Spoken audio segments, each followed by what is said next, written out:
سرکار خانم فلاحی بفرمایید. بسم الله الرحمن الرحیم.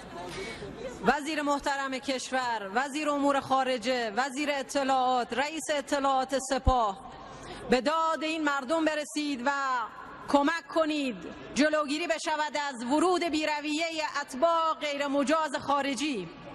جمهوری اسلامی 45 سال است که به بهشت امن مهاجران تبدیل شده است، در حالی که کشورهای مدعی حقوق بشر درهای خود را به روی آنها بستند. هرچند تاریخ سرزمین ما تاریخ مهمان نوازی و مهاجرپذیری است، اما به خدا قسم هیچ کس برای ملتی که امنیت و هویت خود را به مهاجران میبازد هورا نمیکشد. هیچ کس برای ملتی که سرمایه ها و مغزهای خود را فراری میدهد اما بی دانش ها و بی سرمایه ها و فراری ها و روی دست مانده ها و از پای افتاده های سایر کشورها را جذب می کند هلهله سر نمیدهد.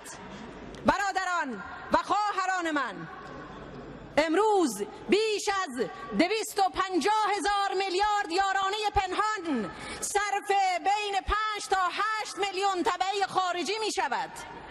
امروز آنها به کلیدداران خانه‌های ایرانی تبدیل شدند. بزرگترین خطر امروز این است که با ورود بی‌رویه و بی‌حساب و کتاب آنها تا عمق خانه‌های ما نفوذ کردند. سازمان غیرقانونی اقامت ملی را تعطیل بکنید.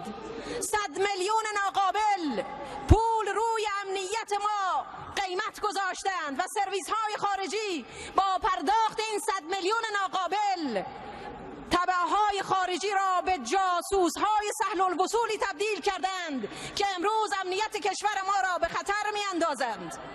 در میان این اتباع غیر مجاز خارجی که برخی برای آنها دکان باز کردند و با پول آنها در بالا شهر تهران خانه های 70 میلیاردی خریدند، امروز متاسفانه با مشکلات زیادی مواجه هستیم و باید تمام نهادهای ما ورود بکنند. ما به گارسون‌های بی اجر و مزد اینها تبدیل شده ایم، جماعتی که اگر مغز فاخری دارند و سرمایه قابلی به جای آنکه به تهران بیاید در دوحه و در دبی سرمایه‌اش را می‌گذارد و مغزش را می‌فرستد.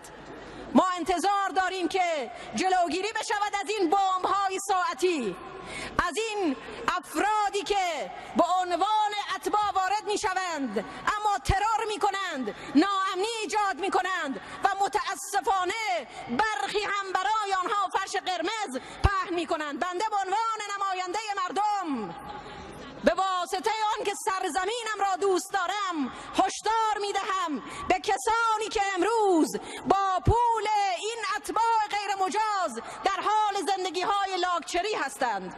امیدواریم که نهادها و وزرایی که نام بردم سریعاً به این مورد مهم ورود بکنند و اجازه ندهند ایران به بهشت تروریست ها و کسانی که اشرار هستند و ناامنی ایجاد میکنند تبدیل بشود.